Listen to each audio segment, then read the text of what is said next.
So we've reached the end of the Falcon and the Winter Soldier.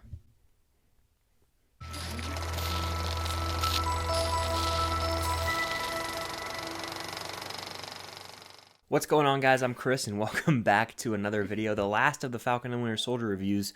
I'm joined by Cam, as always, and we're going to be doing our spoiler breakdown / review of Episode 6, the season finale of the Falcon and the Winter Soldier. Spoilers in 3, 2, 1. Cam, what'd you think of the episode? Last time I'm going to ask you. I loved it. You loved it? It was good. I'm glad you did. I thought it was a really solid episode. I do have some issues. We'll get into those, of course, later on. But overall, I think it was a nice, fitting conclusion to what we had seen so far in the show. Yes, I agree. The episode opens right out of the gate with the Flag Smashers, and then it's like setting up that there's going to be an attack, and then it cuts to the Falcon and the Winter Soldier title card. And then, of course, after that, we see, not too long into the episode, probably the most badass moment in the entire show, I'd say.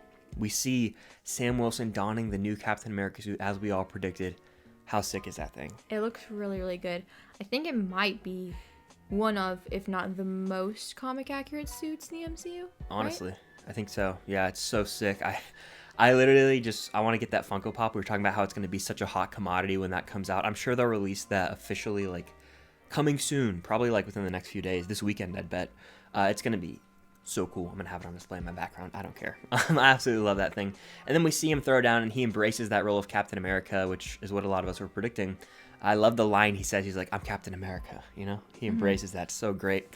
There's a lot of cool action in here. There's a helicopter sequence that I think is cool. It's something that definitely fits the TV show vibe. It's not as grandiose as the action from the MCU movies, but for a TV show, it gets the job done, I think. And we get to see Red Wing in action again as well. Red Wing is back.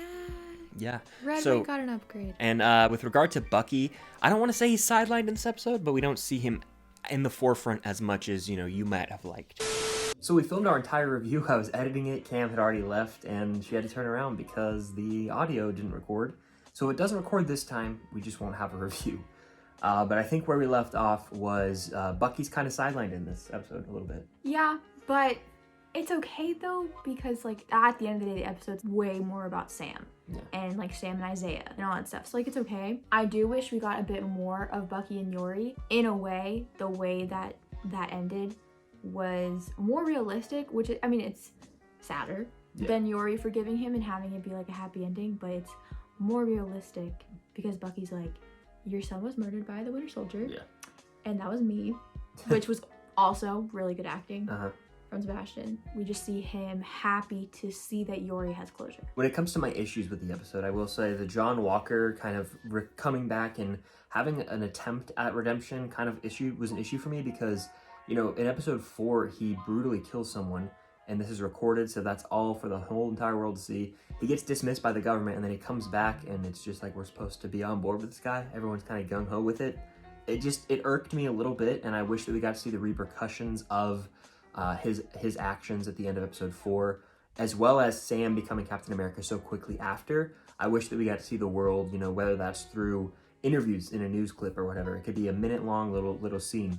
I would like to see what the world thinks of this. I know we'll probably deal with that moving forward, but for me, it just felt a little rushed in that sense. When it comes to John Walker being there, I feel like it's just one of those things where it's like Sam and Bucky understand that they can't necessarily take on the Flag Smashers on their own. They've faced that problem literally the entire show. Yeah. So they're like, we're gonna let John's gonna help, like we'll let him help us, but like we're not gonna give him any satisfaction or credit for it. Yeah. Because you still suck. But we'll take your help, you know what I mean? And then of course there's a lot of reveals in this episode as well. Sharon Carter's revealed to be the Power Broker, which most of us predicted. Shocking. And she actually shoots and kills Carly as well, who I never cared about her, so I was like, whatever, she died. That whole confrontation, I was like, eh. And Carly like shot Batroc. Yeah, and he's probably dead, but we don't know. Marvel didn't really show us, and I'm not trusting them until we see like someone's dead, if you know what I mean. But yeah. When it comes to Carly and the Flag Smashers, they're just the weak link of the show for me. I know that they're crucial to moving forward the plot that was created for the show, but at the end of the day, they're just not very interesting. I like compelling villains to go up against the heroes, the Falcon, or now Captain America, and the Winter Soldier, who I really dig, but I just didn't think they were that great of foes for them. I know that it probably fits like the scale, of the show, but overall, just lackluster villains in my opinion. The speech from Sam was really nice. I liked seeing Isaiah and Sarah watch Sam's speech. Speaking of Isaiah, we get a great moment between him and Sam. A few, actually. Yes, we get a nice combo at their house, a lighthearted combo. And then Sam brings Isaiah to the Captain America Museum at the Smithsonian, and Isaiah has like this whole section now, and he has like a statue, and it's like one of the best scenes of the episode. I cried. It was emotional for sure. I'm not a huge crier in movies I cried and TV, everything, so this is true. And then with regard to the end, it kind of played out like a bunch of post-credit scenes over and over, honestly. We see Val, that's what I'm going to start calling her, Madam Hydra, with John Walker, and he gets his U.S. agent suit. He's now a U.S. agent, so he's going to play this anti-hero role moving forward. I don't know if we'll see him in a movie or not, but I also forgot to mention that we see the remaining Flag Smashers die in an explosion enacted by Zemo, and he's still pulling the strings from the raft, his butler. It pans out and we see his butler. So all that was just super interesting, and I'm wondering how Zemo's going to come in down the road, Val / Madam Hydra, John Walker. Where are these characters going to show up if there is no season 2? Will they come into the movies? I honestly don't know.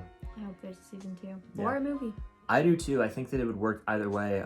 But again, it's weird because Captain America the Winter Soldier is a movie, and then at the very end of this episode it says Captain America and the Winter Soldier, so that could confuse some people, but I think it's funny. They're gonna have to give Bucky something. They might have to, yeah.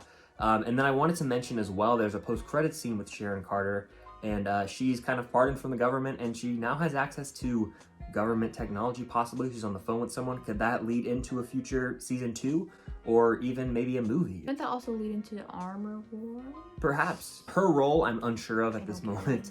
I don't care about Sharon. I never really have. I also don't care about Armor Wars. So. Oof, yeah. So I don't really care. I'm kind of intrigued by it, but yeah, Sharon Carter. Now, doesn't really do it for me. So there's a lot of characters moving forward. I wonder how relevant they will be. I think Bucky, his time in the spotlight has come and gone. I don't know how much else there is for him to do. He had a pretty much complete arc if we're talking post-Winter Soldier Civil War Endgame. It feels like we've seen his arc kind of play out and he's now at peace.